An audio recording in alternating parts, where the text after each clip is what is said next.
Bien, vamos con lo anunciado. Estamos en estos momentos ya conectados con el ex ministro de Trabajo, ex parlamentario, además, Juan Cheput, a quien lo tenemos ya conectado. Señor Cheput, ¿qué tal? Buenos días, bienvenido. Buenos días, Pedro. Un placer conversar contigo. ¿Qué tal? Buenos días. Mucho gusto, buenos días.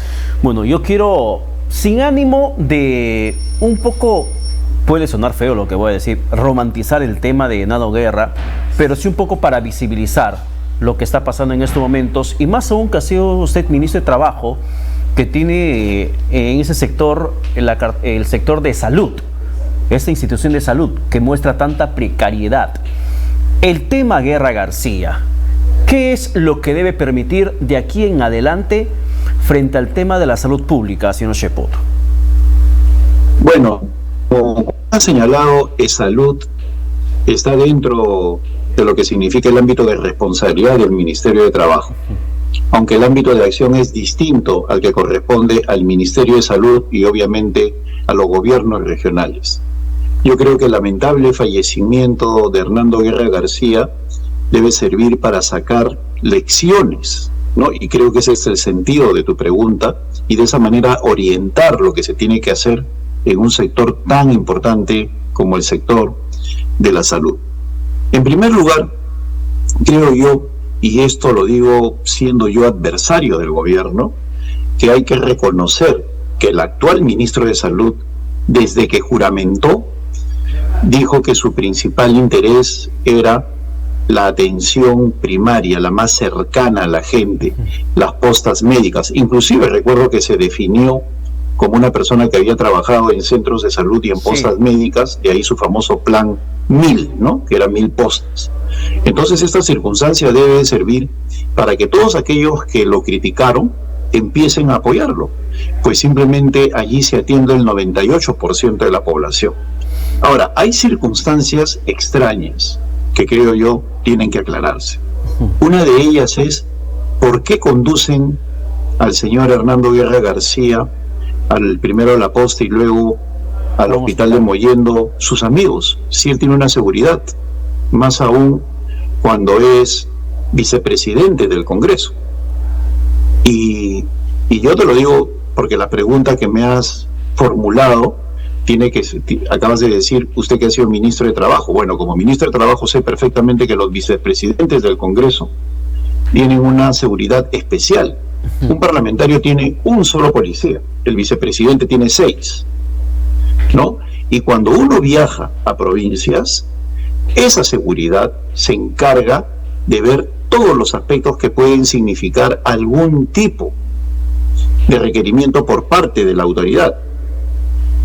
Obviamente dónde están las comisarías, quiénes son las personas que se encargan de su traslado y sobre todo los servicios de salud. Entonces, acá hay un tema que tiene que ver con seguridad del Estado. ¿Dónde estaban esos señores? No escuchaba a nadie hablar de ese tema. Los amigotes o los amigos no son los que tienen que trasladar a una persona que esté en problemas. Para eso está la seguridad. Y la seguridad ha tenido que jugar ahí un papel importante. Y eso también se tiene que también indagar al respecto, porque, como bien dice usted, para saber qué es lo que exactamente pasó. Pero según un poco salirnos del contexto que lo quiero plantear, usted nos dice algo interesante, y ese es el primer político que estoy escuchando que habla en ese sentido, de que es ahora el momento de apoyar al ministro César Vázquez, porque el que menos, al menos desde el Parlamento, le están pidiendo su remoción, que ese ministro renuncie tras la muerte del congresista Hernando Guerra García. Él ha dicho que no lo va a hacer, pero siguen exigiendo la renuncia lejos de apoyar lo que podría intentar hacer. Bueno, yo voy a ser absolutamente claro. Los parlamentarios que están pidiendo su renuncia están actuando con bastante ignorancia y de verdad no merecen llamarse parlamentarios. Yo rescato, por ejemplo, que al contrario, Keiko Fujimori y el grupo parlamentario de Fuerza Popular lo que han señalado es actuar con madurez en este tema, y la misma Keiko no ha querido pronunciarse. Pero si hay algún populista, algún demagogo, alguna persona que quiere aprovecharse de una desgracia, pues este no es el momento. Hay que reconocer, y vuelvo a repetir, yo soy adversario de este gobierno y soy conocido por eso, pero tengo que reconocer que el ministro César Vázquez, desde el primer instante, hace meses, porque ya tiene más de mes y medio, casi 2 meses en el cargo, él dijo que su primera prioridad eran las postas. Y en ese sentido, pidió el apoyo de los gobernadores regionales para poder sacar adelante ese propósito. Lo dijo desde el primer día. Y por otro lado, estos parlamentarios, en lugar de estar pidiendo la renuncia del ministro César Vázquez, deberían estar exigiendo al gobernador de Arequipa y a todos los gobernadores que, en lugar de estar comprando o estar pidiendo presupuesto para hacer hospitales, que se dediquen a las postas médicas. Mira, en el Perú, y estas son cifras que sacó el diario El Comercio, el 98% de la atención pública se da en las postas médicas, el 98%, y solo el 2% en hospitales. Sin embargo, cuando hablamos de presupuesto, todo el presupuesto se va a ese 2% de hospitales, sabe Dios por qué razón, y se descuida el 98% de las postas. Entonces, esos parlamentarios que ahorita están en una actitud demagógica y que se pelean con dientes las obras, ¿no?, en la Comisión de Presupuesto, en lugar de pedir la renuncia de un ministro, deberían decir: no, señor, reformulemos el presupuesto de salud, ahora que está en discusión y que tenemos plazo hasta que culmine la legislatura. Claro, y lo más triste, hasta el 15 de noviembre. Y lo más triste, para que, en lugar de pedir hospitales que luego son abandonados, como en el Cusco, por ejemplo, que peleen para que se le dé presupuesto a las postas médicas. Esa es la labor de un parlamentario, no hacer el papel de buitre. Claro, que es lo que en este momento está pasando, lamentablemente. Sin embargo, en el tema del por qué está fallando el sistema, muchos consideran que los gobiernos regionales no tienen la capacidad suficiente para que puedan funcionar como entes rectores en temas de salud.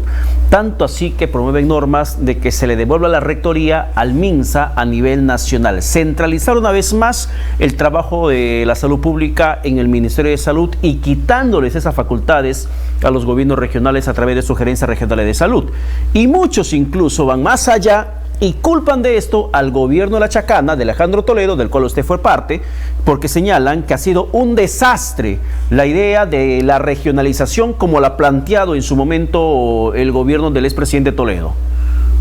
Bueno, yo te quiero recordar, Pedro, una cosa, ¿no? En el año 2002, cuando se iba a hacer, cuando se estaba discutiendo la ley de descentralización, Alejandro Toledo convocó a un grupo de líderes políticos, Valentín Paniagua, Lourdes Flores, Alan García, Lucho Castañeda Locio, y les pidió postergar el tema hasta que se madurara mejor la situación. Y el señor Alan García se opuso rotundamente y lo dijo públicamente: quieren sabotear las elecciones, hay que vacar a Toledo. Y se tuvo que ir a elecciones, y allí ganaron 12 presidentes regionales del APRA.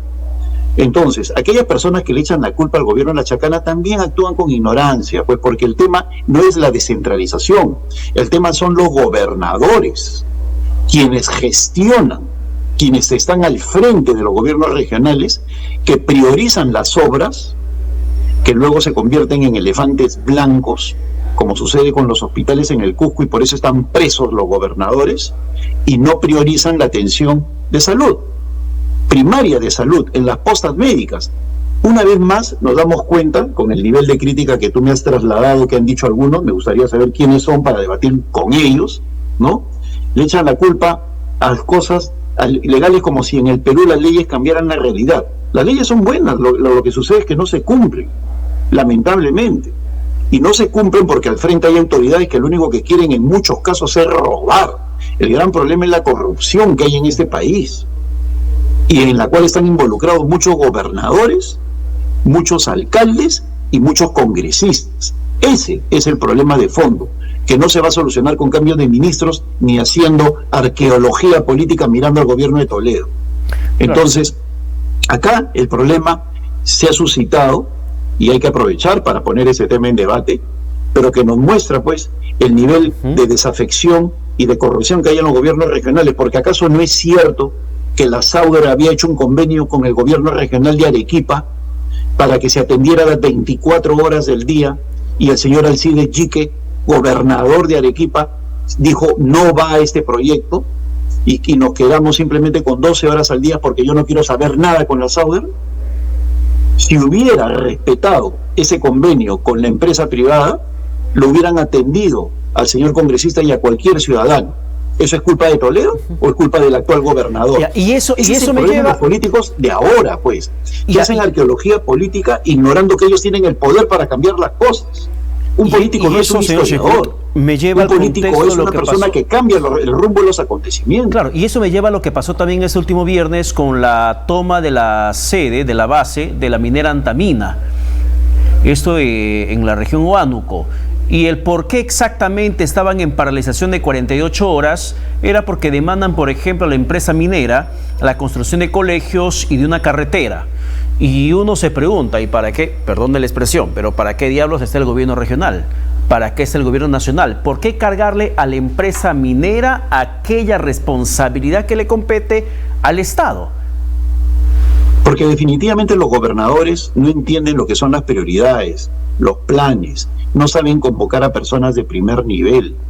Yo creo que uno de los errores que se cometió fue desaparecer el Consejo Nacional de Descentralización en el año 2007, porque el Consejo Nacional de Descentralización era la entidad con rango ministerial que le exigían a los gobiernos regionales planes y recursos humanos adecuados para sacar adelante esos planes. Cuando tenía las dos cosas, recién pedía el presupuesto. ¿Qué quieres hacer? ¿Con quién lo vas a hacer? Muy bien, conforme, ahora pido la plata. Eso se liquidó cuando desaparecieron el Consejo Nacional de Descentralización y la plata empezó a llegar directamente a los gobiernos regionales. Eso fue durante el gobierno del presidente Alan García. Y allí, en lugar de fomentar la inversión, se distribuyó la corrupción a lo largo y ancho del país, pues los señores recibían dinero a raudales y lo gastaban en sabe Dios qué cosas. Entonces, ese sí es un tema que debería tratarse.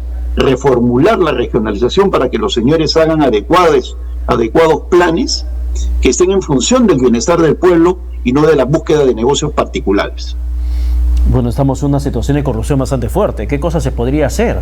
Porque la corrupción, como el último informe de la Contraloría General de la República lo revela, el 56% se registran en regiones y en gobiernos locales, y el 44% se da en esferas del gobierno nacional.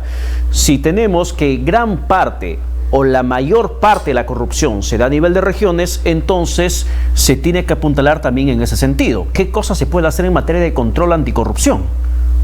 Bueno, yo creo que hay que apoyar el proyecto de la congresista Patricia Chirinos, que por primera vez le pone el cascabel al gato cuando habla de que es necesario legislar para que cualquier alcalde o gobernador que incurra en actos de corrupción pueda ser vacado. Uno de los problemas que hay en estos momentos, y de eso sí los congresistas no dicen nada, con excepción de la congresista Chirinos, ¿no? Es que uno no puede fiscalizar a los gobernadores regionales y a los alcaldes con el San Benito ese de la autonomía. No, señores, hay que fiscalizarlos. Los alcaldes en el Perú se han convertido en agentes inmobiliarios. Lo único que quieren hacer es edificios de 20 pisos en todas partes, cuando esa no es la función de un alcalde. Y los gobernadores quieren hospitales, carreteras, y se olvidan de las carpetas, se olvidan de las computadoras, se olvidan de los baños en los colegios, se olvidan de las tizas en las pizarras, ¿no? Porque ellos quieren nuevos colegios, nuevas carreteras, nuevos hospitales. La obra, ¿no? Entonces, o se olvidan de las medicinas en las postas, o de contratar a médicos y enfermeros para los centros de salud.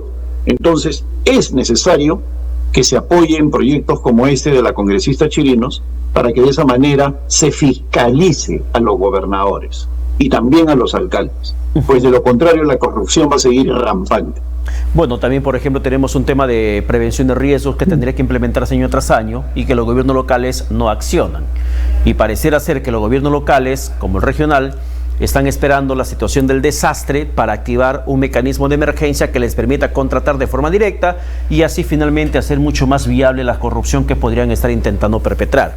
Y eso sin duda alguna es una barbaridad la que viene cometiéndose contra la población nacional, que le exponen al riesgo constante. Pero yo quiero ir un poco más a la esfera nacional. Riesgos, tiempo de crisis. Suben precio de productos, precio de limón, precio de cebolla, nos van a cortar el agua en 22 distritos de la capital. Pero la comunicación del gobierno frente a esos escenarios de riesgo o de crisis, ¿qué le parece a usted, señor Cheput? Cada que un ministro sale a explicar, no sé si a querer explicar, pero a hablar algo sobre lo que se va a venir, ¿le deja a usted tranquilo la manera como exponen lo que se pretende hacer o lo que va a pasar? No, indiscutiblemente hay un gravísimo problema de comunicación en el gobierno y eso tiene nombre y apellido, ¿no? Alberto Otárola. Alberto Otárola no genera ni confianza ni coordina con sus ministros. Hemos visto cómo entra en permanentes contradicciones hasta con la propia Presidenta de la República. Vemos el caso del ministro de Energía y Minas, que promete que tía María va en la convención de Perumín y en el mismo evento al día siguiente sale Alberto Otárola a decir que no va. Vemos a la señora ministra de Vivienda, Jania Pérez de Cuéllar, decir que ella se enteró por los medios de comunicación que Sedapal iba a cortar el agua y luego se desesperan sus comunicadores, sus relacionistas públicos en que esta noticia no salga en la prensa, ¿no? Por favor, que no rebote, porque está haciendo el ridículo, lo cual demuestra que no hay un nivel de coordinación entre la ministra, que es ministra de Vivienda y Saneamiento, o sea, es responsable del agua, que no venga a decir de que ella es ministra de Vivienda nada más y no tiene responsabilidad de Sedapal. Entonces, ¿por qué es ministro de Vivienda y Saneamiento? ¿Por qué? Para casualmente fijarse del tema del agua. Y si el señor, y si la gente de Sedapal no coordina con ella, pues no hay ministro, no hay ministros. O vemos el tema de seguridad donde hay un buen ministro, que sí quiero resaltarlo, que es el ministro del Interior, Vicente Romero, pero vemos que quien trata los temas con los alcaldes directamente es Alberto Otárola. ¿Qué hace Alberto Otárola con la manga remargada con alcaldes de pacotilla que ni conocen el tema, que se contradicen entre sí, dando la imagen de que están peleando por el tema de seguridad? Y hoy día ya metieron otra granada en Lix, porque no es el ministro del Interior el que pide el estado de emergencia, es Alberto Otárola, para desviar la atención de la situación gravísima que hay en materia económica. Entonces, el señor Alberto Otárola, creo yo, que es el gran responsable de esta crisis, no solamente de incompetencia económica, de seguridad, sino de comunicación, ¿no? Porque yo la verdad nunca he visto que alcaldes sin ningún nivel estén desfilando por los medios de comunicación. Uno pide fusilamientos. El alcalde de San Juan de Lurigancho pide estado de emergencia, al día siguiente que por favor que se retire el estado de emergencia para que trabajen las discotecas. Y el alcalde de San Martín de Porres pide toque de queda, como diciendo que quiebren todas las empresas. Y así sucesivamente, cada uno pide lo que se le da la gana.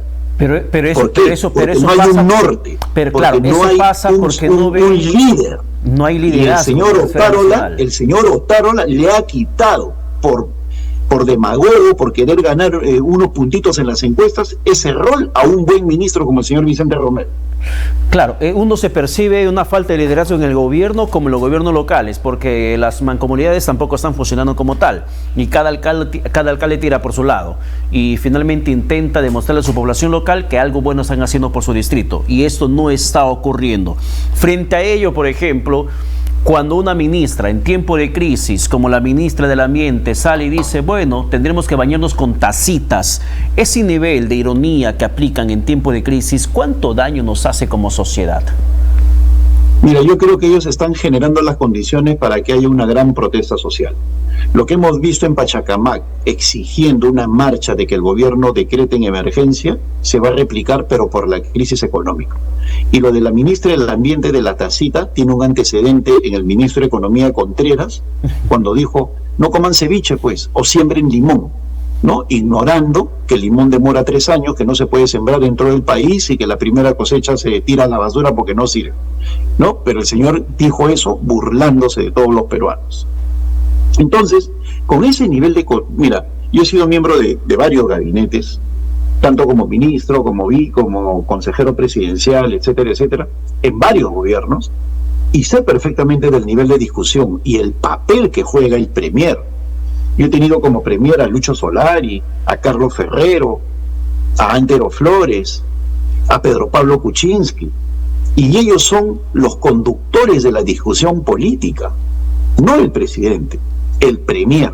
Entonces, lo que estamos viendo es un nivel de descoordinación furibundo, porque seguramente el premier no tiene tiempo para atender a los ministros porque tiene que atender a sus amigas, ¿no? A quienes tiene que darles trabajo. Porque la verdad es que yo no veo un nivel de coordinación con los ministros de parte del señor Otárola. Yo creo que el puesto le queda grande. Y si la señora Boluarte quiere durar hasta el 2026, tiene que pensar seriamente en poner a un premier a la altura de las circunstancias. Y dentro de este gobierno, que no ata ni desata en tiempo de crisis, que da respuestas inverosímiles, jalada de los cabellos, como el tema del limón, la ensalada con vinagrizal, que dio una ex ministra de Agricultura cuando le preguntaron qué hacer con el tema del limón o qué va a hacer su sector, y sale y da recetas de cocina, la ministra de la tacita, la ministra que se entera por la prensa lo que está pasando en su cartera, y tantas situaciones más. O el propio Romero, que en su momento se enteró de la toma de local de San Marcos por la prensa o por las redes sociales. Lo mismo. Y estamos frente a una situación muy complicada en estos momentos en el país en materia económica, que se reajustó el crecimiento del Perú a la baja, no hacia arriba. A la baja vamos a crecer, según el BCR, hace un par de semanas, menos del 1%, que capaz termine siendo 0%. Y ni siquiera crezcamos y capaz terminemos en rojo. Pero nos hablan del sueldo mínimo. ¿Cuál es el interés o qué percibe usted como político, además, de tocar temas tan delicados y de mucha expectativa social como el sueldo mínimo en tiempo de crisis? Bueno, yo lo que creo es que se quiere desviar, Pedro, la atención y generar una expectativa falsa en la población. No hay dinero. El impuesto a la renta o la recaudación por renta ha caído en 40%. La inversión privada ha caído 5 puntos. Están despidiendo a personas en entidades que son sólidas como Saga Falabella o Camposol en el campo del agro. La crisis agraria que se viene va a ser terrible. Los parceleros han dicho en medios de comunicación, como este medio, Exitosa, ¿no? Han dicho, señores, yo antes contrataba en 1 hectárea a 8 personas, ahora contrato a 2. No se está sembrando. Entonces, la crisis económica que ya está golpeando el bolsillo de los peruanos, más la crisis del agro, más la crisis de seguridad, que es un tema de liderazgo y de recursos, no de alcaldes de pacotilla que salen a levantar la cabeza por todos lados, es un tema que está agobiando a los peruanos y que le va a pasar factura a la presidenta. Los grandes cambios sociales, y me permito a través tuyo darle este mensaje al gobierno, no se dan en los congresos. Nunca ha sido así en la historia de la humanidad. Se dan a través de los movimientos sociales. Y el nivel de indignación que hay en el Perú es muy grande. Y están jugando con fuego. La señora presidenta será responsable de lo que suceda. Porque si hemos visto manifestaciones extremas, imperdonables y lamentables, en el caso del fallecimiento del señor congresista, eso se va a replicar porque hay un nivel de indignación muy alto, como lo que hemos visto en Pachacamac cuando piden estado de emergencia. A eso agrégale la crisis del agro, la crisis de la construcción, porque no se está construyendo, no hay proyectos privados y hay muchas manos que no tienen trabajo en estos momentos, y la propia crisis económica, pues la situación va a ser muy difícil en los próximos meses. Bien, señor Cheput, muchas gracias por la comunicación alcanzada. Que tenga buen domingo. Muchas gracias, Pedro. Un abrazo. Muchísimas gracias. Bien, no hay tiempo para más. Nos vamos a la pausa, pero se quedan con Johan Ramírez en Presente y Futuro. Que tengan buen domingo.